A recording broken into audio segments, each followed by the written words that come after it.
ಕಾಡು ನೋಡ ಹೋದೆ, ಕವಿತೆಯೊಡನೆ ಬಂದೆ, ಕವಿತೆಯೊಳಗೆ ಹೋಗಿ ರಾಗದೊಡನೆ ಬಂದೆ. ಕಡಲ ನೋಡ ಹೋದೆ, ಮಾಯದ ಕಲೆಗೆ ಬಲೆಯ ತಂದೆ, ಬಲೆಯ ಬೀಸಿ ಕಾದು ಮೋಹದ ತರುಣಿಯೊಡನೆ ಬಂದೆ.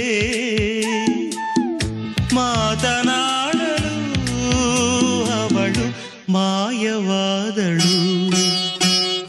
ಕಾಡು ನೋಡ ಹೋದೆ, ಕವಿತೆಯೊಡನೆ ಬಂದೆ.